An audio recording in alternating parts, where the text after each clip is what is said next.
And of course, when you hear that sound, that is Court in Session with me, El, and Avenger Only One. That is Keelan Phillips. And this week, there was another week of Bear basketball. And there were some really interesting games. And, I got to mention the peak player of the week was Theo Greenwich.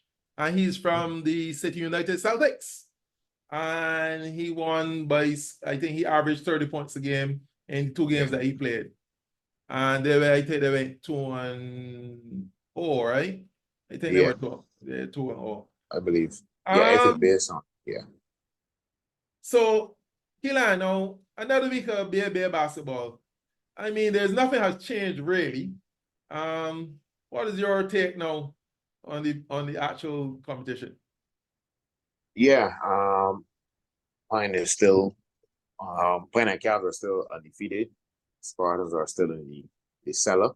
I believe, 3 teams are 1-4. If I'm correct, Lakers, Tridents, and Warriors are all 1-4. Even though I think if the way how things are going, not to talk badly a lot about Spartans, but if they're just trying to avoid relegation at 1-4, still I think they'll be fine. Bulls are 3-2, right behind Celtics, who are 4-1. But I would say Celtics had a very interesting week.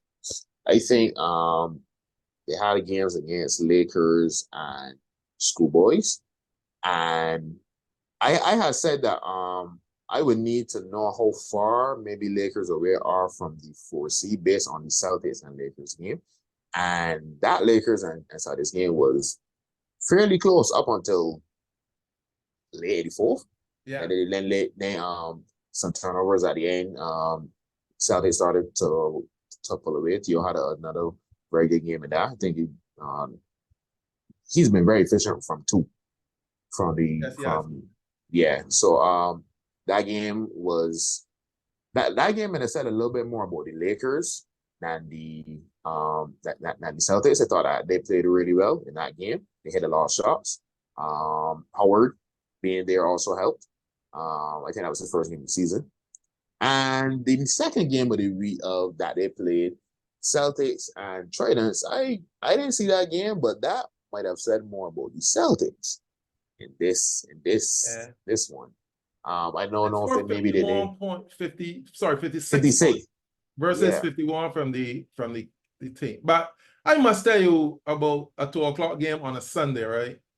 Now, usually nobody in Barbados don't finish cup by 2:00. By 12, which you really should be if you can get something to eat and then come down. And then if somebody lives, in the country, they're gonna leave a little earlier. That 2:00 game is be like an iffy game for most teams, right? You ain't getting there to eat, or you just hold a snack and you come, and then inside BCC is be hot, and so there's some variables that in that 2:00 game. I'm not saying, don't get me wrong, I'm not saying that 2:00 is what made them score 56 points, but I'm saying traditionally that 2:00 game is be a weird sort of game. Usually, if you go play at 2:00, especially when we play at 2:00, we usually playing these Schoolboys. When we go play at 2:00, I'd be there thinking, I hope these fellas get here, and we don't get, calls, right? Because, it's be like that funny time, and it's a Sunday, and buses don't run so regular, it'd be a real funny time. So I understand that the baby are trying to get 4 games. They're trying to get the season when they have access to the gym facilities, and they should be commended for that. But that 2:00 game is be like an iffy sort of game. But it is what it is. Everybody gotta go through it. So no one has an advantage. So once you go play Schoolboys on Sunday, it's 2:00. And that's what it is. I wouldn't be too harsh on them, but I think the season is not as easy as they thought it would be. I just have that feeling. They didn't tell me anything, and I don't know anything insider or anything, but that they thought the season was a little bit different, and I think they finding out that this Premier League and anything can happen. Yeah. I even though what you said is true in terms of the 2 o'clock game. Trust me, I've been there where sometimes Sunday game. Yeah. So like I get it. All I would say is that you don't want to start picking up bad habits against kind of lesser teams because then those habits start to build in when you're playing the better teams, and then I would say like those are the type of games that like those like you kind of fine tune a lot of stuff, so that you get into a good rhythm, right? I think for example, Bulls. Bulls started out. We played Pine and Cavs first, right? Both close games, yeah. But you know how it is in Barbados. Weather sometimes doesn't really get you to practice a lot. A lot of teams really didn't get to practice a lot, whether it be weather, whether it be world or whatever, right? So the next 3 games, you kind of those are kind of known in a rhythm, right? In terms of you fine tuning stuff, the offense and defense is looking a lot better. People are shooting well. So those are the type of games that you kind of build a rhythm for them when you play other teams, right? Going into the knockout, which is in the next 2 games. After the next 2 games, that's kind of the rhythm that you want to build up. So I would tell guys that yes, those Tridents and Warriors, sometimes games, and even Spartans, even though Spartans is real hard for you to get motivated for. Um, it's still in the best interest to take them a little bit serious. You don't want to get into like bad habits and stuff. So Yeah, yeah, I agree. I agree. The other thing too that really worries me as a coach and a basketball enthusiast is the quality, the quality of our young people, younger teams, younger people coming through, right? yeah, Outside of the schoolboys, we are struggling for. I'm trying to look to see who's the next person to really take over the league. You know what I mean? yeah, And I am not seeing it. You know, I'm not talking about the Darrenese mm-hmm. and Rashids, and I talking about younger people like Yeah, the 18-year-olds. There are a couple in the schoolboys that you can see that they have some quality, mm-hmm. but even the bench for some of these teams, some of these benches are real thin, right? Yeah, And they are thin with older people. That mm-hmm. is what is worrying for me, right? They're well, I think Spartans lost so many players that they really couldn't recover. It would be a master stroke for them to recover in our context, Yeah, right? They I would agree. have to, replace who got there with at least good young players. But Yeah, they're being replaced now with players who are now catching their feet in Premier League, a yeah, 16-year-old, a couple of people that never played Premier League before. Fellas, he played on the 19 last time. I mean, yeah. so This is tough. yeah, so it's gonna be really tough for them. Yeah, But my real most worry, like, although Punlins is really good, right? And they play really hard, 1, 2, 3 is really get after you. After that, really and truly, they're really thin. Because then you have Jeremy coming off your bench and Junior. I mean, at this stage his junior career, he's just there for motivation, really. And you know what I mean? Like, I try not to I try not to hurt himself, right? But you know, I look at them. Then you talk about Spartans. Then Cavaliers seem to be one of the teams that like they're not yeah, bad when it comes to the bench. yeah. I They look at always have that. Bulls. Bulls is not bad, but they're still a little thin. If you come back, then they'll be a little better. Um, then is Spurs, there's and Lakers. Lakers problems don't happen in the gym or BCC. All their problems are husbands. So, but it's not that's not a issue there with them. Bench problem. And then the final team was Cavs, Lakers. It would be Warriors. No, I'm really impressed how Warriors playing really, and I think their job really is to make sure they stay up at least this year, Yeah, right? So they will be thereabouts. So the thing though is that you see the top four and you see the bottom four, yeah, and it looked like the bottom four. Although Lakers had a close game with Celtics and I was in the game with Cavaliers for a little bit. Mhm.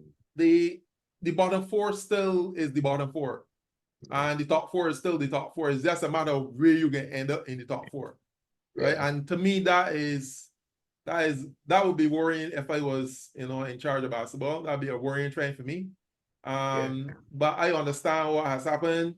COVID take out a lot of players. I mean, when you're 31 and you miss 2 years of basketball, you really ain't coming.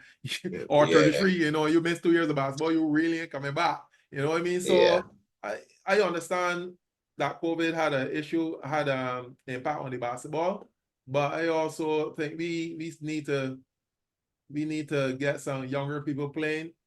The other thing is I find that with the schoolboys, who are the youngest team in the tournament, I find they got a lot of their players that complain a lot. I play for schoolboys and I didn't complain as much as I see these boys here complaining. It's complain about everything, Yeah. and good players don't complain. Good players is just playing. I agree. Yeah, a lot of young players. I don't know if it's the young players starting to feel entitled. But yeah, there's a lot of complaining, and I don't know. I would hope that they would kind of get nipped out of the bud, because like just from a lot of coaches don't like when players complain all the time. So I would, Yeah, of course, I started getting annoyed with that. So the complaining too is you complain, you get a foul, and you stand up down court while the other people go in the other side, right? You correct. know what I mean? You don't. That's get yourself quit. Right, So, and also that takes a lot of room in head space that you should be, yeah, they should be using to really concentrate on the game, right? yeah, So I hope that they do better. Um, yeah, they have a win already, yeah, it's against Lakers actually. yeah, So they should be. I don't know. I only hoping for them to try to improve the game, and I hope that the basketball will get a little better. And I think the baby is trying their best, and you can't fault them for some of the things they're doing. The communication is a lot better. The marketing is a yeah, lot better. You know where the game's playing. You get all the IG pages. So they're doing their bit. But I yeah, think for the basketballers have to do now is their bit. They can't shortchange the public by not practicing and not coming to perform at the yeah, best. Because when yeah, you turn up to play a basketball game and you don't and you turn up and then you're not your best, and people don't watch people that are mediocre. I don't yeah. I don't care, even if you're related to the person. I leaving home at 2 o'clock, you're gonna watch somebody that mediocre, you know what I mean? I So agree. so I think that is the players really have to step up and work on being better and stop all the complaining, right? Yeah. This week coming up is actually gonna be should be a pretty big week. They should got some good matchups. I believe Pinelands are playing Celtics on Tuesday. Oh, that should be interesting. That's a grudge Yeah, so match. yeah, I want to see that game. Lakers are playing Bulls on Thursday, and I think next week Sunday is the might have the best lineup of matches that we've had in terms of maybe how close they could be. Um, Spartans playing Schoolboys. I think Warriors and Lakers are closer to together. That should be a good matchup. Bulls are playing Celtics, and then Pine is playing Cavs. So next week Yeah, Sunday should be that Sunday should be really good. a very That good, Sunday should be very really good. Yeah. So Yeah. So that's it for the baby. That is it. Well, week 3 of the baby. yeah, And up next, we'll be joined by none other than the Bajan Scout, Alan Pinder. And yes, we are now joined by the Bajan Scout, that's Alan Pinder, joining me to talk about the NBA. The NBA. The trade deadline was last week. And some people got some trades, some got trades, some just stay apart. Some, I don't know what others did, but some people came out winners, some people came out losers, and some people just didn't come out. Right? So, what do you think, Alan? Let me start with the West. You think anything significant happened in the West that would say like shift the balance in one way or next? I don't think any trades in the West really shift the balance. I think what it did with the Mavs, I think it made them a true door horse now. They have another lob threat with Gafford. The rookie they had, Lively, he was in the lineup, but he really added a lot to that team, gave Luka a lob threat. It really opened up his game quite a bit. So I think getting Gafford and having PJ Washington replace Grant Williams, I think that would really do wonders for Mavericks. I don't want to overreact because I had a blow victory in the next game against OKC, but I think they are a true door horse. They can, I wouldn't say they're the favorites, but I think they could potentially take on any top 4 seeds if they stay healthy going forward. So I think they're a true team that no one in the West would want to face. If he no one in the West will want to face Dallas. I don't think anybody in the US really wants to face Dallas. I think that's the most significant thing that happened in the US. Okay. What about the people that stayed back?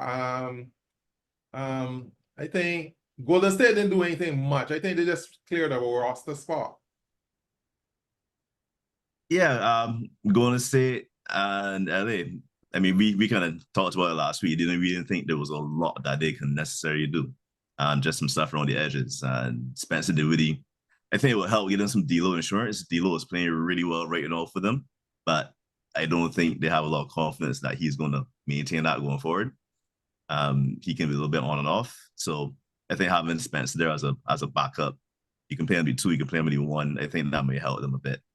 But I think those teams, Golden State Warriors, LA Lakers, they're looking for a lot of internal development. You can see Kuminga is really playing well for the Warriors right now. Wiggins to start to pick back up, start to remember how to play basketball again. Draymond's been doing pretty well since he's been back from the suspension. Played extremely well against the Clippers, against the Suns the other night, sorry. So I think they're banking more so the internal development and some of their players who have traditionally done well finding their form again. Okay. What about you, Avenger Only One? Yeah, because none of the top 4 teams in the West made any moves, right? The Mavs obviously made the most moves in the West. Yeah, I would kind of agree.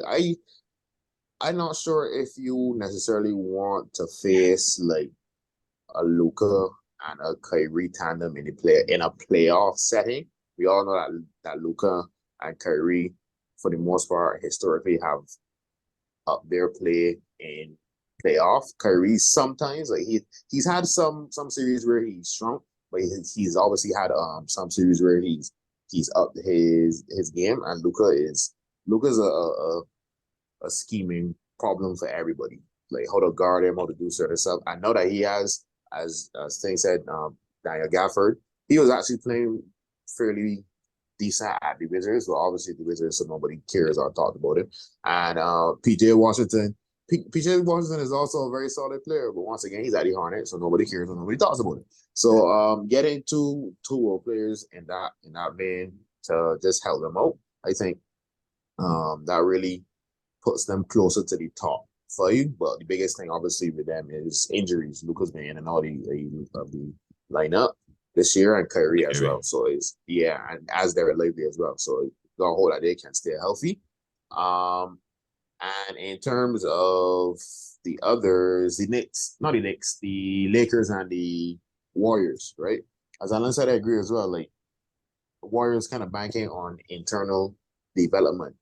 They have a young piece in Kuminga who has really upped his game. I think ever since he called out Steve Kerr, I think he's averaging like 22 points per game or something on like crazy efficiency. So he's been doing great. Begins remembered how to play basketball, as let's say.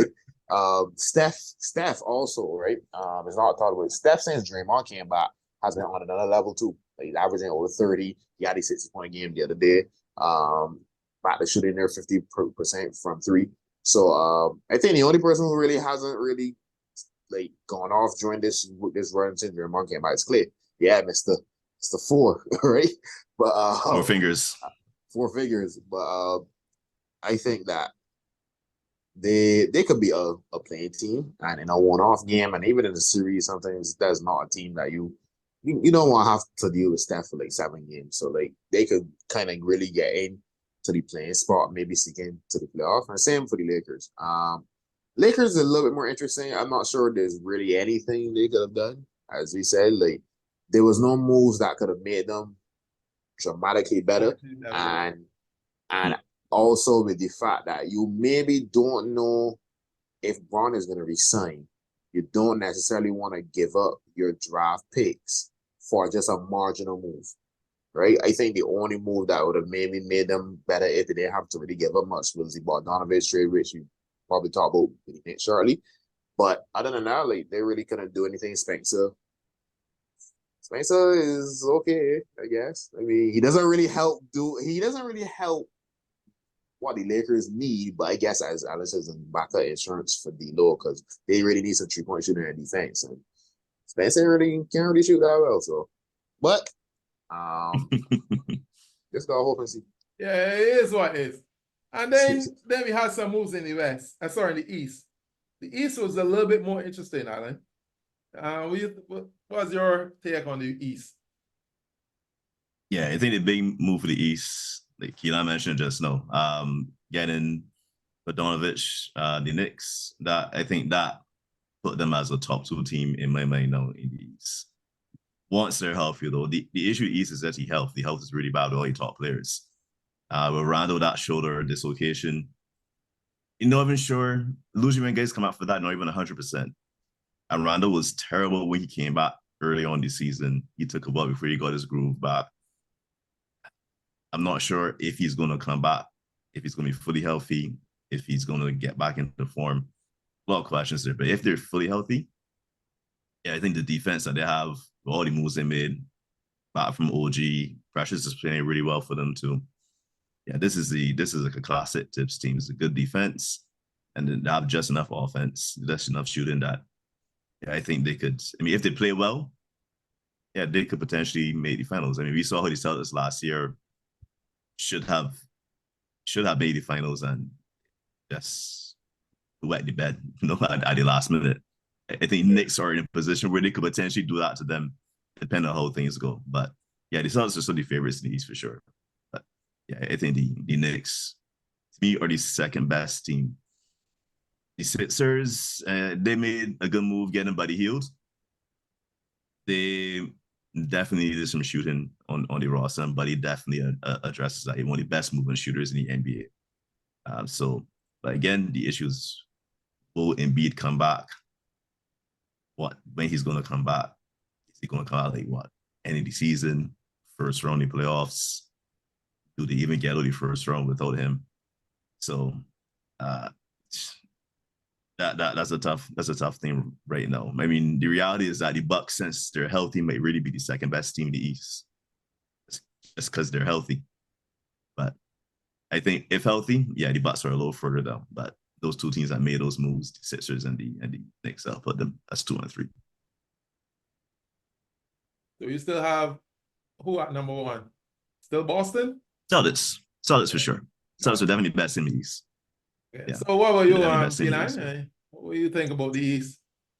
The only I would say the Knicks definitely made some that move for Bogdanovich combined with the OG trade from earlier. I think the biggest problem with the Knicks, I mean, before the problem with the Knicks was you weren't sure if Julius Randle could be that main guy for you. No, he's a 2, right? He's Jalen Brunson is clearly the best player on the Knicks. But I think the problem is that even last year when Jalen Brunson actually showed in that the Knicks and Heat series, when he averaged 30 or great efficiency in that series, Julius Randle still struggled. And I think he getting OG and Bogdanovich and those guys can help to maybe offset Randle. But I think the biggest thing is if Randle has another bad playoff thing, that might be the one thing that could hold them back.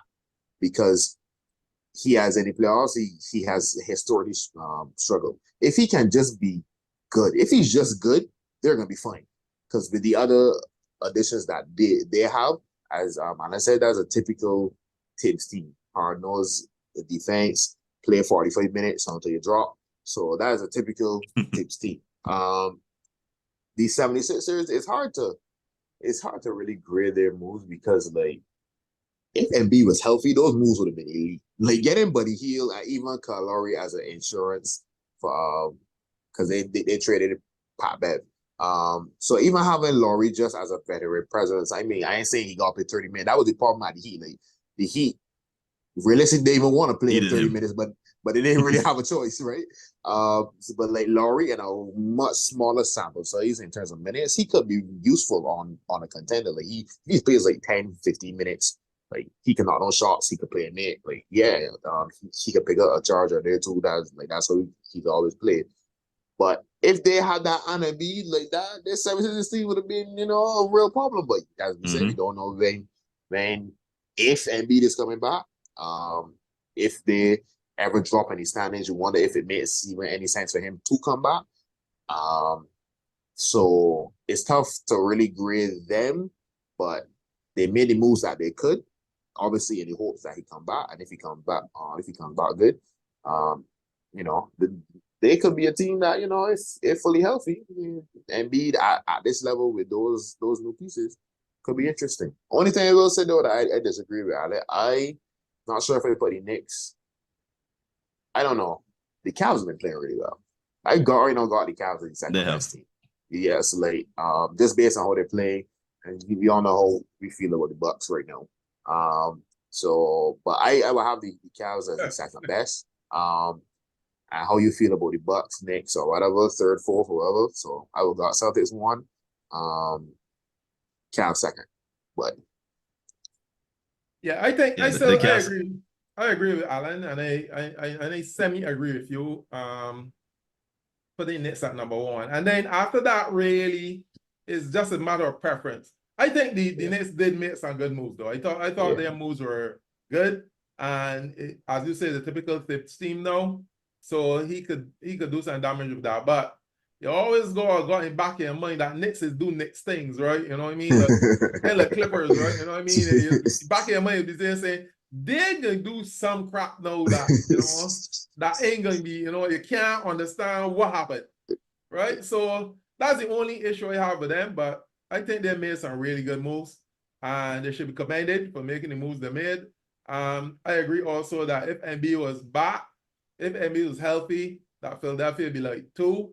I still feel Celtics is number 1, and it is theirs to lose, and we will see what happens. I just think, I am sorry to disappoint about Milwaukee. I just think Milwaukee made a bad decision to change the coach. So for me, right, I don't see how they will be. I can't see how they're going to get out the East. That's the truth. Because I think their coach is working on his real pass, which is same Celtics, right? To me, I watch him make some decisions that, is be mind-boggling. But anyway, we all make mistakes. We are human. So we'll see what happens. But but we know how basketball is going. You just need somebody to get injured. Everything else is good. Better to be lucky than good. So they just be better. What do you guys say, Alan? Yeah, I was just saying, to be honest, right, I might be understanding the Cavs somewhat. They're the best in the NBA, I think, in the last 20 or so games. Yeah. I don't know, in the back of my mind, I'm still not quite convinced, but yeah, I might be underselling them, but they have been at really least for good. now. And good. Yeah, they have been really good, and they are getting healthy at the right time. So, I have the Bucks ahead of them, but yeah, it's quite possible that Keelan could be right, and they really could be number 2 team in the East. Yeah, Cavaliers though, and Minnesota to me has got them in the same group. You're really sure what you can get, right? You know what I mean?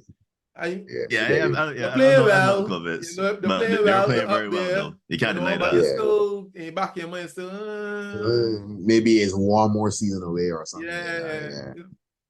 Anyway, that is the East and the West and the trades. But of course, you cannot leave without having the pick 5. And last week was a real good week for one Alan Pinder. He actually got 4 to 5. And the other 2 got 2 to 5. Yeah, I wish we could skip this one. Annoyed and do good. This This week, though, is a short week. So we have 2 games on Tuesday, 2 games on Wednesday, and then 1 on Thursday. So the first one is Sacramento at Phoenix. Sacramento at Phoenix.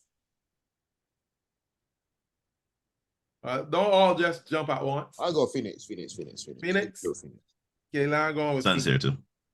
And you going with Phoenix too. All right. Okay, I ain't go Phoenix. Then Good call. Miami at Milwaukee. This should be interesting. I pick Miami. Ooh. I declare my heart early. Ooh. This is interesting. I'll go with the Bucks here. I think Miami pretty banged up, so Okay. So I you think the going- Bucks should be good. Yeah, only because I think Jimmy's out and I don't know when he's staying by. So yeah, even though I think that was more of a personal issue and not really an injury, but I still don't know when he's back. So I still pick Bucks. Yeah, the personal issue, and then Roger got hurt too. Yeah, I can pick Bucks. He gets a better Okay, case. you going Bucks. So Let's Tyreek Hill drop 50. on Wednesday, we have 2 more. That's Washington and New Orleans. And of course, Pelicans. no one watches Washington. New Orleans, please. Yeah, okay. I'm not No, even I'm sure not even gonna ask Washington anything. fans watch Washington. And then Chicago at Cleveland. Chicago at Cleveland. Yeah, the Cavs not losing no home game. Cavs. Yeah, that was a home. Yeah, I think with Cavs, to be honest. I really don't want to go with Cavs, but I ain't gonna go with them because I'm struggling now. And the final game, GSW Golden State Warriors at Utah. This should be interesting because both of them are around the same sort of, state. Warriors have been playing really good of late, so I can pick Warriors. I get Warriors too. Who are you, Alan? Half and half. I ain't going to Jazz here. You're going with Jazz. Okay. Well, we shall see on the results come next week. But for right now, the court is adjourned.